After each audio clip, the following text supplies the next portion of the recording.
Kalian percaya kalau ada tempat yang terlihat biasa, tapi menyimpan rahasia kelam yang bahkan tidak boleh disebutkan namanya? Sebuah kisah nyata yang dialami seseorang, dan sampai hari ini tidak ada yang berani mendekati tempat itu lagi.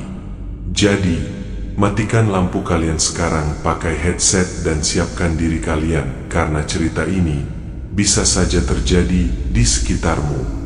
Sebelum cerita dimulai, pastikan kalian sudah tekan tombol subscribe, nyalakan loncengnya agar kalian tidak ketinggalan kisah-kisah horor nyata berikutnya. Tinggalkan komentar jika kalian pernah mengalami kejadian serupa dan tulis di bawah cerita apa yang kalian ingin dengar selanjutnya. Karena siapa tahu kisahmu yang akan kami angkat berikutnya.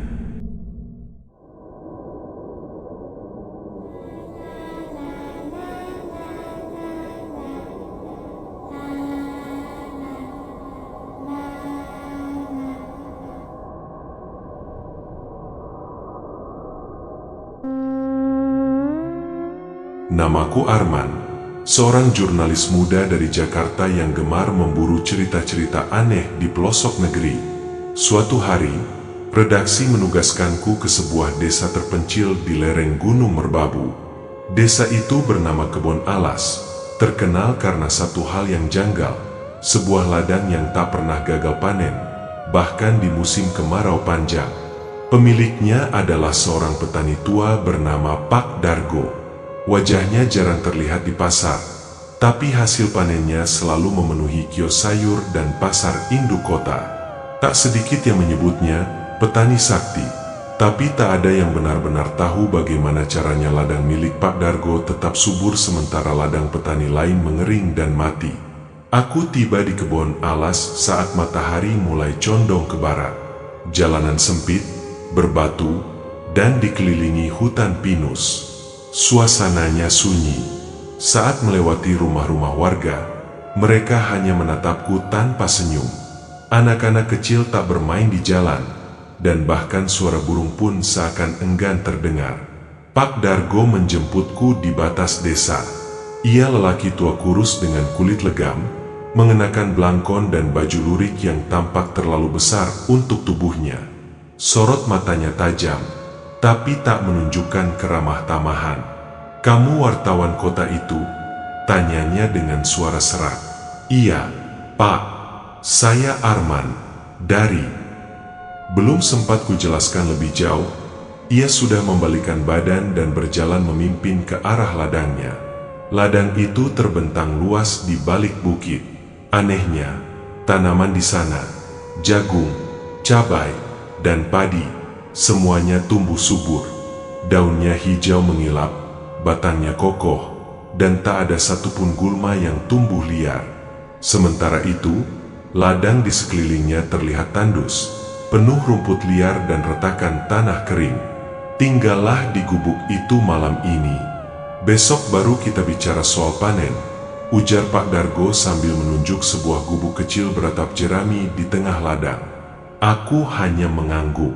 Ketika ia pergi, angin tiba-tiba berhenti.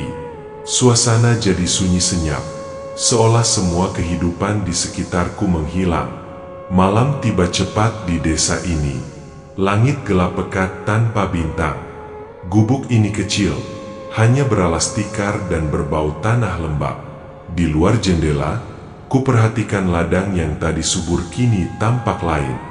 Daun-daunnya seakan bergerak meski tak ada angin, dan beberapa tanaman jagung tampak seperti bergetar. Pukul 11 malam, aku terbangun karena suara gemerisik tanah dari balik jendela. Kukira tikus atau binatang liar, tapi ketika kulongok keluar, yang kulihat membuat bulu kuduku berdiri. Tanah di dekat pohon jagung itu bergerak, seolah ada sesuatu atau seseorang yang sedang dikubur hidup-hidup. Aku menahan napas. Tiba-tiba suara lirih terdengar dari arah ladang. "Tolong, aku masih hidup." Aku mundur perlahan dari jendela. Dadaku berdegup keras. Apakah ini cuma mimpi? Atau benarkah ladang ini bukan ladang biasa?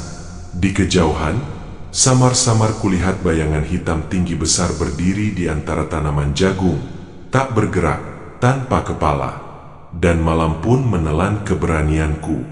Malam itu terasa sangat panjang. Angin malam tidak berhembus, tapi aku terus menggigil. Setelah suara lirih yang memohon tolong itu, aku tidak berani keluar dari gubuk. Satu-satunya penerangan hanyalah lampu minyak kecil yang berkedip seperti sedang sekarat. Kubaringkan tubuhku, tapi mataku tidak bisa tertutup. Suara dari luar semakin aneh. Bukan lagi suara binatang malam atau desir daun, tapi seperti suara langkah kaki di tanah basah, perlahan, menyeret, mengelilingi gubuk. Lalu, suara pintu kayu tua berderit. Aku duduk kaku, menahan napas. Pintu gubuk tak terkunci. Perlahan, engsel pintu itu bergerak sendiri, mengeluarkan suara nyaring yang menembus keheningan. Retakan kecil terbuka, cukup untuk kulihat bayangan hitam berdiri di luar. Bayangan itu tak berkepala. Tubuhnya tinggi menjulang, lebih dari 2 meter. Bahunya menunduk berat, dan dari tempat lehernya seharusnya berada, hanya ada lubang hitam gelap menganga. Tangan panjangnya menggenggam sesuatu, seperti cangkul tua, berkarat, dengan noda yang menetes ke tanah. Aku menggigit lidah sendiri untuk menahan teriakan. Dalam detik berikutnya, bayangan itu menghilang seperti asap. Tak ada suara langkah menjauh, hanya diam. Lalu suara lirih itu terdengar lagi, jauh lebih dekat. Aku dikubur di bawah jagung pertama. Pagi datang dengan lambat. Matahari terbit, tapi cahayanya seolah enggan masuk ke ladang ini. Aku keluar dari gubuk, menelusuri jejak semalam. Dan di dekat pohon jagung yang kulihat bergetar malam tadi, tanahnya tampak lebih lembut, seolah baru saja digali. Kutarik napas, lalu mulai menggali pakai tangan. Hanya beberapa sentimeter saja, dan jemariku sudah menyentuh kain putih. Kubuka sedikit, dan isi perutku nyaris keluar. Tulang jari manusia masih lengkap, masih ada sisa kulitnya. Aku mundur terhuyung. Mataku mencari-cari seseorang, siapa saja, tapi tak ada seorang pun di sekitar ladang. Bahkan burung pun tak berani terbang di atasnya. Sore harinya, Pak Dargo datang dengan senyum tipis yang tidak menyenangkan. "Gimana tidurmu semalam?" tanyanya. "Pak, apa ada mayat di ladang ini?" "Kamu ngigau ya?" jawabnya cepat, datar. "Tanah ini subur karena kerja keras, bukan karena yang aneh-aneh." Ia lalu meletakkan satu kantong kain di dekatku. Saat kubuka, isinya adalah segenggam jagung berwarna hitam legam, seperti terbakar. "Tanam ini malam nanti," ucapnya. "Ladang ini akan membalasmu kalau kau hormat. Tapi kalau tidak, ya, kamu tahu akibatnya." Aku menatap jagung hitam itu. Saat kupegang, bijinya terasa hangat, bahkan agak berdenyut. Langit mulai gelap lagi, tapi aku tahu malam ini aku tidak akan tidur, karena sesuatu di bawah tanah ladang ini masih terjaga, dan mungkin belum kenyang. Malam itu aku tak bisa diam. Jagung hitam pemberian Pak Dargo masih tergeletak di sudut gubuk, tak kusentuh sedikit pun.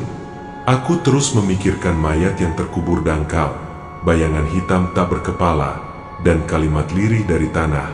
Aku dikubur di bawah jagung pertama. Sekitar pukul 11 malam, ladang kembali berubah. Angin seolah berhenti berhembus di sekitar gubuk. Suasana sunyi yang tak wajar menyelimuti. Tiba-tiba, kudengar suara dahan patah dari arah ujung ladang. Aku mengintip dari celah papan kayu gubuk, dan jantungku seolah jatuh ke perut. Sosok hitam tinggi tanpa kepala itu kembali. Kali ini ia berdiri lebih dekat, hanya sekitar 5 meter dari gubukku. Tangannya masih menggenggam cangkul karatan yang meneteskan cairan gelap seperti darah. Tubuhnya berdiri membungkuk, seolah mencium bau keberadaanku. Lalu ia melangkah, perlahan, satu persatu, dan setiap langkahnya, tanah tempat ia pijak tampak menghitam dan mengering. Aku menahan napas, tapi saat sosok itu sudah hanya sejengkal dari pintu, tiba-tiba terdengar suara kentongan dari kejauhan. 3 kali bunyi keras menggema ke seantero desa. Sosok itu langsung berhenti. Ia mendongak, meski tak berkepala, lalu menghilang dalam sekejap ke balik semak jagung. Aku langsung keluar, menelusuri suara kentongan itu. Langkahku membawaku ke rumah warga tua yang kutemui siang tadi, bernama Mbah Rusmi. Ia duduk di teras rumahnya sambil memegangi kentongan kayu. Wajahnya tampak pucat dan matanya kosong.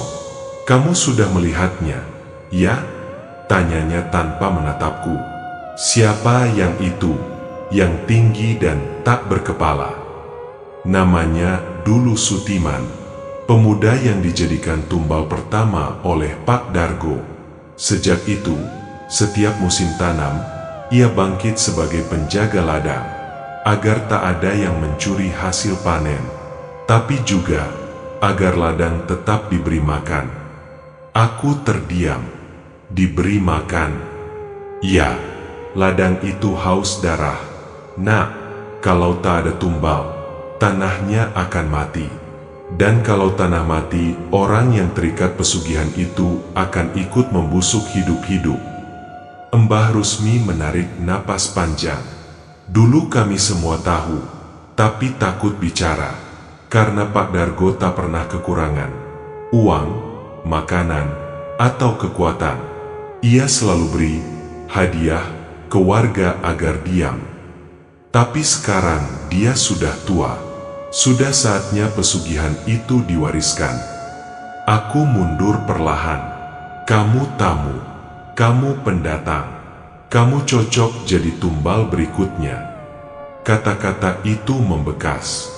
Malam itu, aku sadar satu hal. Kedatanganku ke desa ini bukan kebetulan. Dan mungkin, gubuk yang kutinggali sekarang pernah ditempati oleh orang lain yang tak pernah kembali.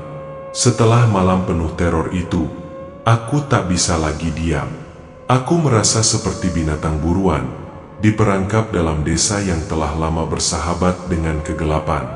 Pagi itu, dengan langkah hati-hati dan perasaan mual, aku kembali ke ladang. Tapi bukan untuk menanam jagung hitam seperti perintah Pak Dargo. Aku ingin mencari pohon tua yang pernah disebut Mbah Rusmi. Katanya, di sanalah semuanya bermula. Ladang Pak Dargo terhubung langsung ke hutan kecil di sisi barat desa. Di sana, jauh dari pemukiman, berdiri satu pohon besar menjulang tinggi. Batangnya hitam seperti terbakar petir. Pohon itu tak berdaun, dan tak ada rumput tumbuh di sekitarnya. Udara di sekelilingnya pun lebih dingin, dan seolah berbau amis besi. Saat mendekat, aku melihat sesajen kering di bawah akar pohon, kelapa, bunga melati busuk, dan segenggam tanah yang menggumpal seperti darah mengering. Ada juga gulungan daun lontar yang terselip di antara batu kecil. Dengan tangan gemetar, aku buka gulungan itu. Tulisan di sana bukan aksara modern, tapi anehnya, aku bisa membacanya. Seperti suara-suara asing berbisik dalam pikiranku, memaksaku mengerti perjanjian darah antara tanah dan tuannya. Setiap panen diberi satu nyawa. Jika gagal, maka tubuh sang tuan akan dicacah bumi, diseret ke akar yang haus darah. Jantungku berdegup keras. Jadi benar, ladang itu subur karena memakan nyawa. Bukan sekadar tumbal sembarangan, tapi nyawa manusia. Setiap masa tanam, tiba-tiba angin berhembus keras, daun kering beterbangan, dan tanah di sekitar pohon itu mulai bergetar pelan. Suara berbisik muncul dari akar yang mencuat. "Kau membaca apa yang bukan untukmu. Kau telah ditandai, Arman." Aku berlari. Napasku berat. Kakiku seperti terhisap tanah yang makin lembek. Suara-suara mulai mengikuti, jeritan, tangisan, tawa histeris. Semuanya dari bawah tanah. Saat sampai di batas ladang, Pak Dargo sudah berdiri di sana. Wajahnya kaku, dan matanya tak berkedip. "Kau sudah lihat pohonnya?" tanyanya pelan. Kenapa semua ini kau lakukan?" teriakku. "Karena aku tak ingin miskin. Karena aku ingin dihormati. Karena dunia ini hanya peduli pada yang kaya, bukan yang baik. Dan aku," ia menatapku tajam, "butuh penerus." Aku mundur, tapi suara dari dalam tanah mulai terdengar lagi. Kali ini, jelas, dari bawah kakiku. "Tanam jagung hitam itu, atau kau yang ditanam." Darahku seperti membeku. Aku sadar, aku diberi dua pilihan, jadi pewaris atau jadi tumbal. Dan waktu tanam tinggal semalam lagi. Malam sebelum masa tanam dimulai. Langit tampak muram, seperti ditutupi kabut kelabu yang turun perlahan dari arah hutan. Gubuk tempatku tinggal sudah tak terasa seperti tempat berlindung. Semua benda di dalamnya, lampu minyak, tikar lusuh, bahkan ember air, terkesan memandangku, menunggu pilihanku. Di pojok ruangan, jagung hitam itu masih tergeletak. Kini biji-bijinya tampak mengembang sendiri, seolah hidup. Kadang mengeluarkan suara berdenyut pelan seperti detak jantung. Aku belum bisa tidur. Di luar, angin membawa suara-suara lirih yang makin sering terdengar sejak aku kembali dari pohon tua itu. Suara tangisan, suara panggilan samar yang memanggil namaku, suara jerit kematian. Tepat pukul 2 dini hari, suara ketukan terdengar di pintu gubuk. Duk, duk, duk. 3 ketukan, pelan tapi berat. Aku membuka perlahan, tak ada siapapun. Hanya ladang gelap terbentang di hadapan. Tapi di tanah depan pintu, tampak bekas telapak kaki besar, menekan dalam seperti cap hewan berkuku. Dan bersamanya, secari kertas lusuh tertempel di pintu. "Tanam atau ditanam?" Tanganku gemetar. Aku menoleh ke dalam, menatap jagung hitam itu. Aku tahu, jika aku tanam biji-biji ini, aku akan mengikat perjanjian yang tak bisa dibatalkan. Tapi kalau tidak, aku akan dikorbankan seperti orang-orang sebelumnya, termasuk Sutiman, penjaga ladang tanpa kepala itu. Pagi menjelang, kabut belum mengangkat. Aku bawa kantong jagung hitam itu, bukan untuk ditanam, tapi untuk kukembalikan langsung ke rumah Pak Dargo. Namun saat sampai di sana, rumah itu terbakar. Api menyala tinggi. Orang-orang berkerumun, berusaha memadamkan, tapi api seperti hidup, membesar setiap kali didekati. Dan dari dalam kobaran, aku melihat siluet Pak Dargo berdiri tegak, tidak berusaha menyelamatkan diri, hanya menatap lurus ke arahku. Api menjilat tubuhnya, tapi ia tak bergerak. Matanya tetap mengunci pandanganku. Lalu satu persatu kulitnya runtuh seperti abu, terbawa angin pagi. Salah satu warga menepuk bahuku dari belakang. Ia tahu waktunya habis. Ia belum dapat pengganti. Aku hanya bisa menatap hancurnya rumah itu dalam diam. Tapi jauh di ladang, tanah mulai bergetar sendiri, seperti gerakan cacing raksasa di bawah permukaan. Malam nanti, aku tahu, ladang itu akan menjemput sendiri. Dan aku, kini sendirian. Setelah kematian Pak Dargo, harapanku bahwa semuanya akan selesai justru berubah jadi mimpi buruk yang lebih dalam. Warga desa tak berkata banyak tentang kebakaran itu. Mereka seperti sudah biasa. Mereka tahu, pesugihan tak mati hanya karena tuannya mati. Malam itu, ladang terasa lebih gelap. Tak ada suara jangkrik, tak ada angin, hanya keheningan yang menusuk tulang. Aku memutuskan tetap di gubuk, menyalakan semua lampu minyak yang kupunya. Tapi entah kenapa, cahaya tak pernah cukup menerangi seluruh ruangan. Selalu ada sudut gelap yang terasa seperti mengintai. Tepat tengah malam, tanah di bawahku bergetar. Bukan gempa, tapi seperti ada sesuatu yang bergerak dari dalam bumi. Lalu, suara itu kembali, lirih, parau, dan menyerupai ribuan mulut berbicara bersamaan. Kau dipilih, kau pewaris, kau tumbal. Aku terjerembab, lantai tanah gubuk mulai retak. Dari celahnya muncul asap hitam pekat dan bau amis yang menyengat. Seiring dengan itu, tangan-tangan kurus dan membusuk menyembul keluar, meraih kakiku. Aku berteriak, menendang, melompat keluar gubuk. Ladang sudah berubah. Tanaman jagung yang tadinya setinggi pinggang kini menjulang tinggi tak wajar. Daun-daunnya bergerak sendiri, seperti melambai memanggilku.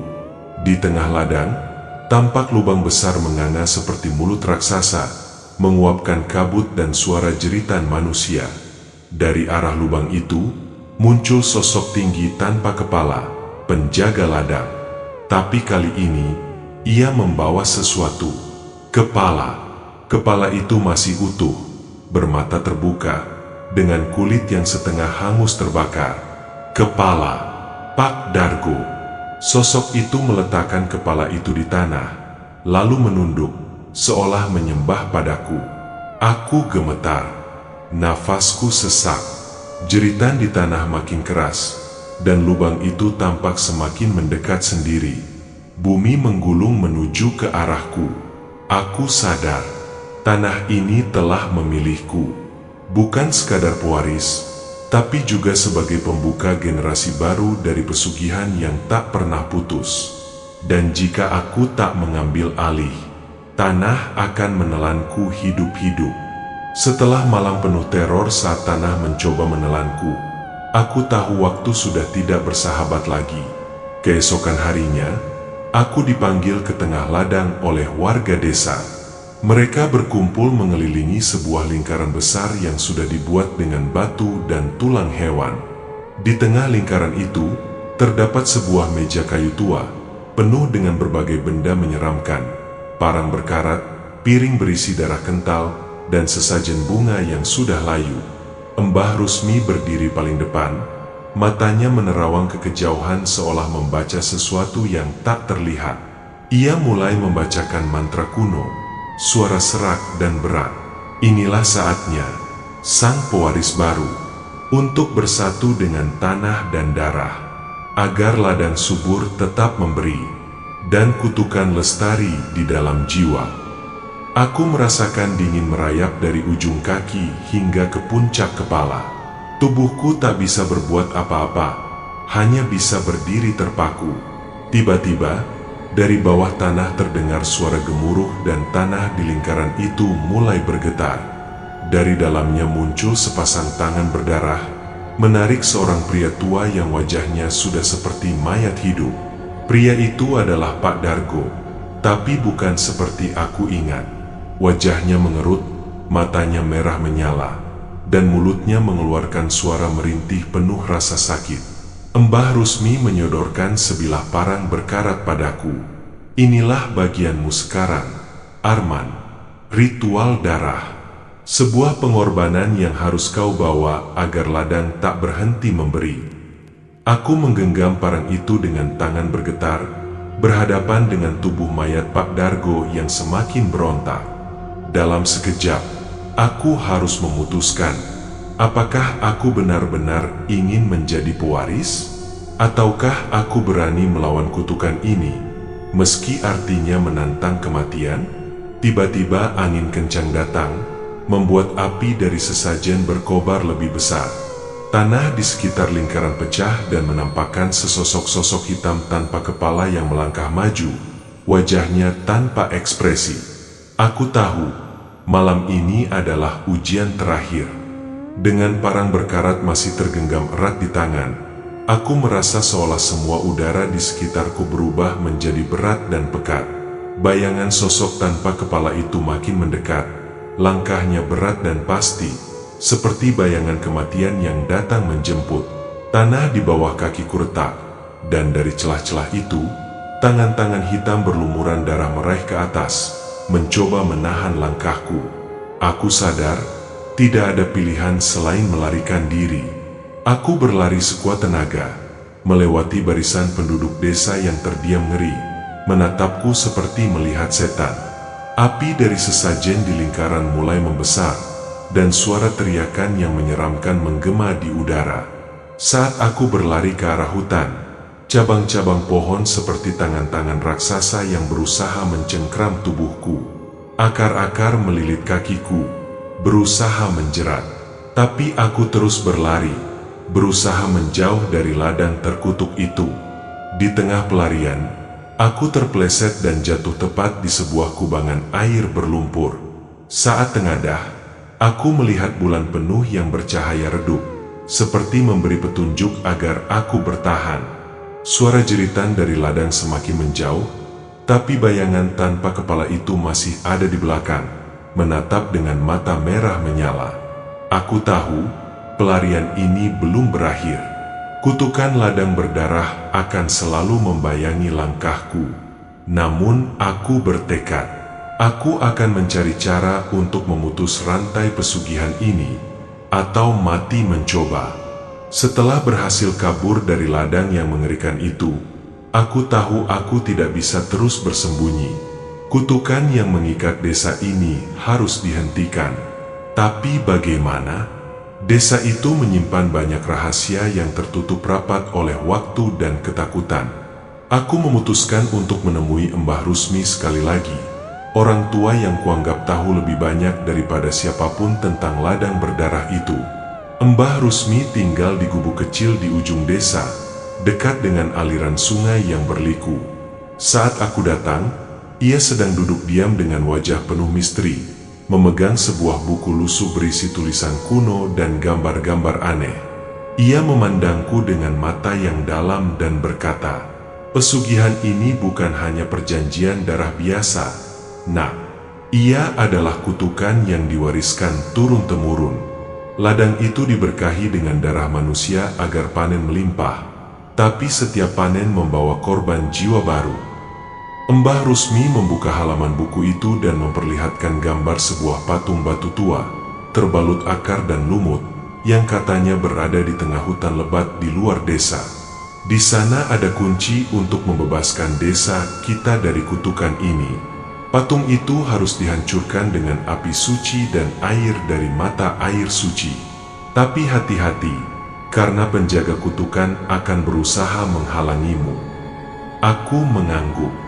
Sekarang aku mengerti bahwa untuk menyelamatkan diri dan desa ini, aku harus melakukan perjalanan berbahaya ke dalam hutan, menghadapi makhluk dan kutukan yang tak terbayangkan. Dan waktu semakin menipis. Ladang berdarah menunggu panen berikutnya, dan aku harus bertindak sebelum kutukan itu menelan lebih banyak nyawa. Langkahku berat memasuki hutan yang dikeramatkan itu. Suara ranting patah dan daun kering berdesir di bawah kakiku seperti bisikan makhluk halus yang mengawasi. Aku membawa sebilah kapak tua dan botol berisi air suci, sesuai petunjuk Mbah Rusmi. Pikiran penuh ketakutan, tapi tekad lebih besar dari itu. Setelah berjalan berjam-jam, aku menemukan patung batu itu. Wajahnya mengerikan, bermata kosong dan mulut yang terbuka seolah sedang menggeram. Akar pohon besar melilitnya erat, seolah menjaga rahasia terlarang di dalamnya. Tiba-tiba, dari balik semak, muncul sosok hitam tanpa kepala, penjaga kutukan ladang berdarah. Tubuhnya besar dan kuat, dan bau kematian menguar dari kulitnya yang lapuk. Aku tidak punya waktu lagi. Dengan sekuat tenaga, aku mengayunkan kapak ke patung batu, menebas akar yang mengikatnya. Sosok tanpa kepala itu menyerang, namun aku menghindar dan menyiramkan air suci ke tubuhnya. Sosok itu meraung keras, menghilang dalam asap hitam pekat. Aku terus menebas patung itu hingga retak-retak dan akhirnya pecah berkeping-keping. Langit mulai cerah, dan suara jeritan dari ladang berdarah mereda. Aku tahu, kutukan itu mulai pudar. Tiba-tiba, suara Mbah Rusmi terdengar dari kejauhan. Kau sudah melakukan yang benar, Arman. Desa ini akan bebas. Tapi ingat, kekuatan gelap tak pernah benar-benar mati. Aku menatap langit yang mulai terang, berjanji pada diri sendiri untuk menjaga desa ini dari kegelapan yang mungkin datang lagi.